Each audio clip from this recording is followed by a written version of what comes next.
E com a revogação do decreto de calamidade pública pelo prefeito de Teresina e anúncio de greve por tempo indeterminado pelos motoristas e cobradores de ônibus, usuários do transporte público prevêem mais dificuldades para se locomover na capital a partir de segunda-feira.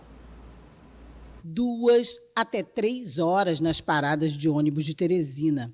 Depois de acompanhar tantas discussões entre os envolvidos e sofrendo com a situação, para os usuários, de quem é a culpa? Primeiro somos nós que colocamos esse povo lá no poder, que eles não resolvem nada. E depois eles tinham que agir, né, achar uma solução, uma melhor solução, né, para a população conduzir ao trabalho, a resolver essas coisas no centro, se locomover, né? Locomoção melhor. Não sei como é que eles resolvem, não. O que eles dizem não resolve nada. Após o prefeito de Teresina revogar o decreto de calamidade pública e na impossibilidade de ações emergenciais por parte do poder público para incluir outras empresas de ônibus na operacionalização do sistema de ônibus, quem precisa do transporte todo dia teme que a situação piore. Isso aí é de ser resolvido pela prefeitura, porque pelo empresário já está sendo mostrado. Se ele não resolver agora, põe a prefeitura para ver, que ele disse que irá trazer concorrência, como por exemplo, que ele falou aí, aquela Taguatu, vinha aqui para Teresina. Era bom se viesse. Ele só promete e não resolve. Só tendo reunião, por cima de reunião, e nunca resolve nada. O que adianta? Nós ficamos sempre no pior. Todos, né? Tem que se reunir e resolver, né? Você tem esperança que se resolva logo?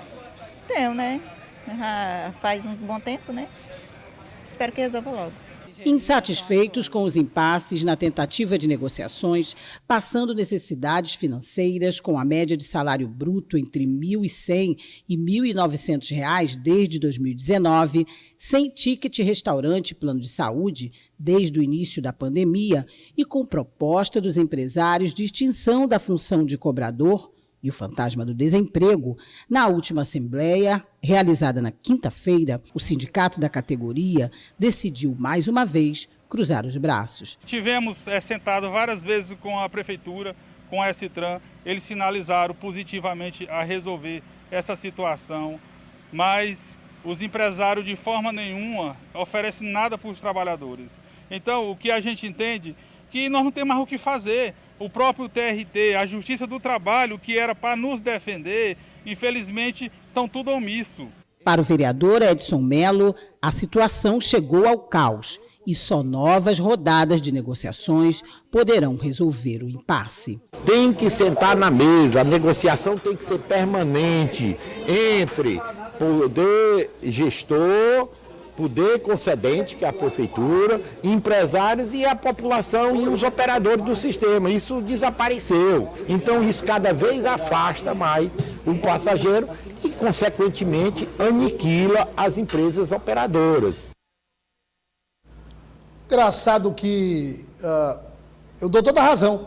Eu acho que o nosso entrevistado, que é o representante do Sintetro, tem toda a razão. Né? Eles foram à prefeitura, foram à S-Trans, foram à CETUT, de nenhum lado. Bom, ele disse que a prefeitura sinalizou positivo, mas positivo para quê? Sinalizou positivo para a greve acontecer? Não é? Então, ninguém tomou nenhuma providência para resolver esse impasse. E aí, às vezes você fala, você questiona, e as pessoas muitas vezes têm uma imagem deturpada daquilo que você diz. Eu vou novamente falar aqui, para que não haja qualquer tipo de dúvida, para que não paire qualquer tipo de dúvida em relação ao meu posicionamento sobre essa situação. Não há como sair de um impasse sem uma negociação, sem sentar à mesa, conversar, apresentar os prós e os contras. Todas as partes precisam ceder um pouco para se chegar a um consenso. Agora, o que não pode é o canal de diálogo fechado, sem conversa, sem discussão. Olha aqui, as pessoas que voltaram nessa câmera aqui, Rafael, essas pessoas que voltaram para a aula, que estão voltando agora para a aula, para a sala de aula, que começaram, ou melhor, que recomeçaram as aulas presenciais, isso causou um fluxo maior de pessoas no sistema de transporte coletivo. Aí você tem, se não há, de um lado, o aumento da frota, de um outro lado, você tem ônibus que demoram mais, ônibus que estão mais lotados, e quando os ônibus estão mais lotados, apesar de nós enfrentarmos uma situação mais confortável do ponto de vista da pandemia, isso não quer dizer que nós possamos nos transportar ou nós possamos usar o sistema de transporte coletivo com aglomeração. Então, é uma situação muito complicada. Agora, a representante do CETUT, a doutora Nayara, veio aqui e disse que a prefeitura não repassa, a atual administração nunca repassou R$1 para o CETUT. O que está sendo recebido é o parcelamento da parte que cabia ao poder público referente ao ano de 2020. Agora, 2021, 2022, absolutamente nada, nenhum centavo.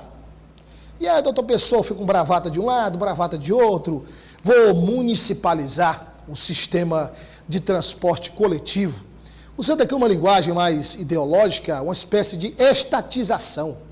Né? Parece que o doutor Pessoa está vivendo ainda na época do Stalin, na época do Trotsky, lá na antiga União Soviética, né? No comunismo. Né? Porque no Brasil, é o único lugar que se ainda fala em comunismo é no Brasil. É o único lugar do mundo que se fala. Bom, mas história à parte, o fato é que agora só tem uma solução. É a intervenção do Ministério Público, a convocação da Justiça através do Ministério Público, para se chegar a um consenso, principalmente Justiça do Trabalho. Mas aí não envolve só Justiça do Trabalho, não. Aí envolve Justiça dos Feitos da Fazenda Pública, envolve uma série de setores da Justiça, para se chegar a um consenso. Quer uma ideia? Vou dar uma ideia aqui. Vem cá, deixa eu dar uma ideia aqui. Por que CETUT e Prefeitura não contratam uma auditoria privada, independente, para fazer uma análise da licitação, o que é que diz a licitação, depois partir para a segunda etapa, fazer o levantamento de quem deve quem, e depois de ser apresentado pela Justiça. Hein? Que tal? Agora, o debate está mantido, viu, seu Janos? Nós vamos chamar aqui, o vereador Dudu topou, vereador Dudu, né? E nós vamos agora mandar o convite para a doutora Nayara ou um outro representante do CETUT. Colocar aqui os dois. Não temos nenhuma intenção de causar confusão, de causar atrito. Nós temos o objetivo com este debate de colocar cara a cara lados opostos da questão, para que a população possa ter um entendimento melhor, ouvindo simultaneamente CETUT e Prefeitura. Então, no máximo na próxima semana nós vamos promover esse debate aqui. Mas o que não dá mesmo, o que não tem sentido mesmo, é a população ficar nessa lenga-lenga, nessa situação que não se resolve nunca. Eu acho que o sistema O Dia de Comunicação é o sistema que mais fez matéria sobre problema de transporte coletivo em Teresina. Rapaz, essa CPI aí, você lembra não, James, da CPI? Foi quanto tempo, hein? Pergunta o Tassi aí, Jéssica, por favor. O Tassi acompanhou de perto lá essa questão da CPI. 40 dias, 60 dias, eu não sei. Mas todo santo dia tinha depoimento. Era depoimento de auditor, depoimento de motorista, de cobrador, de dono de empresa. Entendeu? Fizeram lá um calhamaço. Montaram um calhamaço de papel, com todas as oitivas, provas levantadas, fotografias, enviaram para o Ministério Público. E até agora o que é que aconteceu, Jânio? Piorou. Piorou. Então essa história de reclamar no CETUT, reclamar na Prefeitura, reclamar na S-Trânsito, isso aí é algo que não se resolve mais. É partir para a instância que tem o poder legal, constitucional, de resolver o problema, que é a Justiça. É isso.